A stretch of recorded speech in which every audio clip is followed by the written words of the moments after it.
Hi friends, welcome back to ஆன்மீக வழிகாட்டி. இன்னைக்கு நம்ம பார்க்க போகிற வீடியோன்னு பார்த்தீங்கன்னா தை மாதம் மகாலட்சுமி வழிபாடு பற்றி தான் பார்க்க போகிறோம். அந்த இந்திரலோகத்தில் செல்வ வளம் எந்த அளவுக்கு உயர்ந்த நிலையில் இருக்கிறது, அதே அளவுக்கு நம்முடைய வீட்டிலும் செல்வ வளம் பெருக வேண்டும்.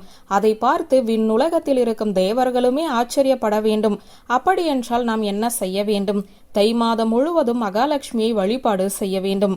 தை மாதத்தில் வரக்கூடிய ஒவ்வொரு நாளும் ஒவ்வொரு திதியும் மிக மிக சிறப்பு வாய்ந்தது. அதிலும் குறிப்பாக 12 வருடத்தில் இல்லாத கிரக சூழல் இந்த ஆண்டு அமைந்திருக்கிறது. தை மாதம் வெள்ளிக்கிழமை மட்டும்தான் மகாலட்சுமி வழிபாடு செய்ய வேண்டும் என்ற எந்த கட்டாயமும் கிடையாது. தை மாதம் முழுவதுமே மகாலட்சுமி நான் இப்போது சொல்லக்கூடிய முறைப்படி வீட்டில் பூஜை செய்தால் உங்கள் வாழ்வில் இருக்கும் ஒவ்வொரு துன்பமாக குறைய துவங்கும், ஒவ்வொரு இன்பமாக உயரத் தொடங்கும். செல்வ வளத்தில் நீங்கள் உயர்ந்த நிலைக்கு செல்லலாம். தை மாதம் மகாலட்சுமி வழிபாட்டை எப்படி செய்வது என்று வாருங்கள் பார்ப்போம். மிக பெரிய அளவில் பிரம்மாண்ட அளவில் பூஜை மகாலட்சுமி செய்ய வேண்டும் என்ற அவசியம் எல்லாம் கிடையாது. தினம்தோறும் காலையில் எழுந்து வாசல் தெளித்து கோலம் போட வேண்டும். தை மாதத்தில் தினமும் வீட்டில் இருக்கும் பெண்கள் வாசல் கதவை திறக்கும் போது வரலட்சுமியே வருக வருக என்ற வார்த்தையை சொல்லி வாசல் கதவை திறக்க வேண்டும். அரிசி மாவால் கோலம் போடுங்கள். மகாலட்சுமி தினம் தினம் உங்கள் வீட்டிற்குள் வருவாள்.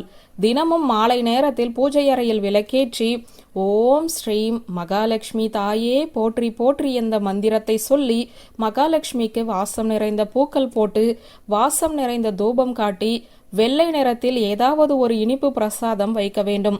பாயாசம், கல்கண்டு, பால்கோவா இப்படி ஏதாவது இனிப்பு பலகாரங்கள் வைக்கலாம்.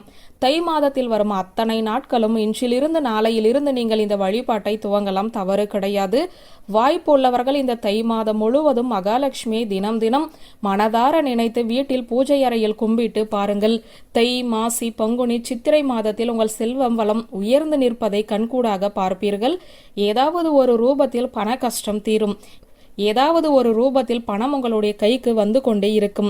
வாரத்தின் 7 நாளும் பூஜை செய்யும் அளவுக்கு எங்களுக்கு நேரம் இல்லை, என்ன செய்வது? வாரந்தோறும் வரும் வியாழன், வெள்ளி கட்டாயம் தவறாமல் இந்த வழிபாட்டை செய்துவிடுங்கள். நிச்சயம் உங்களுக்கு இருக்கும் பண கஷ்டம் தீரும். மகாலட்சுமியின் அருளாசி பரிபூரணமாக கிடைக்கும். 12 வருடத்திற்கு பிறகு வந்திருக்கும் இந்த அபூர்வ தை மாதத்தை யாரும் நழுவ விடாதீர்கள். வாழ்க்கையில் இத்தனை நாள் பட்ட துன்பங்களுக்கு ஒரு சில நாட்களிலேயே தீர்வு கிடைக்கப் போகிறது என்றால் இந்த எளிமையான வழிபாட்டை செய்துதான் பார்ப்போமே. நல்லது நினையுங்கள். அடுத்தவர்கள் பணத்தை ஏமாற்றாதீர்கள். அடுத்தவர்களுக்கு துரோகம் செய்யாதீர்கள். மகாலட்சுமி தாய் உங்களுக்கு கொட்டி கொட்டி கொழுது கொண்டே இருப்பாள் என்ற தகவலை சொல்லி இந்த வீடியோவை நிறைவு செய்கிறேன். நன்றி, வணக்கம்.